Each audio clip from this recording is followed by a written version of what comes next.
Le 18 septembre de cette année, la CNIL a sanctionné la société exploitant la Samaritaine à hauteur de 100 000 €. Pourquoi? Parce que des caméras avaient été installées dans les réserves, dissimulées sous de faux détecteurs de fumée. Certains enregistraient même le son, un dispositif clandestin découvert par les salariés eux-mêmes. Et au-delà du scandale, une question de fond. Jusqu'où peut-on surveiller un lieu de travail? Dans les 5 prochaines minutes, voyons ensemble ce que cette décision change et ce qu'elle enseigne à tous les acteurs de l'entreprise. Tout commence en août 2023. 2 caméras sont installées dans les réserves. Elles filment, elles enregistrent et personne n'est informé. Quelques semaines plus tard, les employés s'en rendent compte. Le matériel est retiré, mais la confiance est brisée. Une plainte est déposée. La CNIL enquête et la sanction tombe, 100 000 € d'amende. Mais l'essentiel n'est pas le montant. Ce sont les manquements juridiques qui retiennent l'attention. Premier manquement, le défaut de transparence. Les salariés n'ont jamais été informés. Or, le RGPD impose une information claire, visible et accessible à toute personne filmée.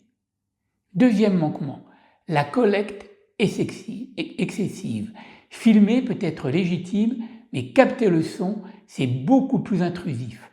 La CNIL le rappelle, le micro n'est autorisé que dans des cas exceptionnels. Troisième manquement, le DPO n'est pas consulté. Il aurait dû être impliqué avant l'installation. Son rôle est d'évaluer les risques et de conseiller l'entreprise. Enfin, aucun document n'attestait la conformité. Pas d'analyse d'impact, de registre, pas de justification écrite. Impossible donc de démontrer que le dispositif respectait le RGPD. Mais cette décision ne fait pas que sanctionner. Elle clarifie le cadre juridique de la vidéosurveillance en entreprise.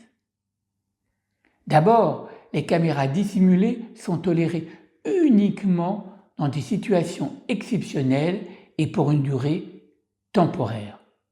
Par exemple, une suspicion de vol documentée, après analyse d'impact et avec information du DPO. Ensuite, la CNIL considère que le son est hautement intrusif. En pratique, il doit être évité. Autre point, le DPO doit être impliqué dès la conception du projet et chaque étape doit être documentée, sans trace écrite, pas de preuve de conformité. En résumé, cette décision devient une référence pratique pour toutes les entreprises utilisant la vidéosurveillance. Alors, que faut-il retenir? Voici 8 bonnes pratiques simples pour rester dans la légalité. 1. Définir une finalité claire. La sécurité, pas la surveillance des salariés. 2. Réaliser une analyse d'impact avant l'installation. 3. Éviter les zones sensibles comme les vestiaires ou les espaces de pause. 4. Ne pas enregistrer le son sauf nécessité absolue. 5. Informer clairement les salariés. 6. Consulter le DPO avant toute mise en place. 7. Documenter toutes les décisions dans le registre des traitements. 8. Limiter la durée de conservation des images et contrôler régulièrement le dispositif. Ces règles ne sont pas des formalités inutiles. Elles protègent à la fois les employeurs et les salariés. Car les risques sont bien réels. Les amendes peuvent atteindre 4% du chiffre d'affaires. Les salariés peuvent saisir la CNIL ou les tribunaux. Et surtout, la publication d'une sanction peut nuire durablement à la réputation d'une marque. En 2025, la CNIL a d'ailleurs multiplié les contrôles sur la surveillance au travail, caméras, géolocalisation, logiciels espions, rien n'est laissé de côté. En conclusion, la sanction contre la Samaritaine ne crée pas de nouvelles règles, mais elle trace une ligne rouge claire. Oui, on peut sécuriser un lieu de travail. Non, on ne peut pas filmer en cachette. La conformité n'est pas une contrainte, c'est une preuve de confiance et de respect, de responsabilité. Je vous donne rendez-vous pour un nouvel arrêt ou une nouvelle décision de la CNIL prochainement.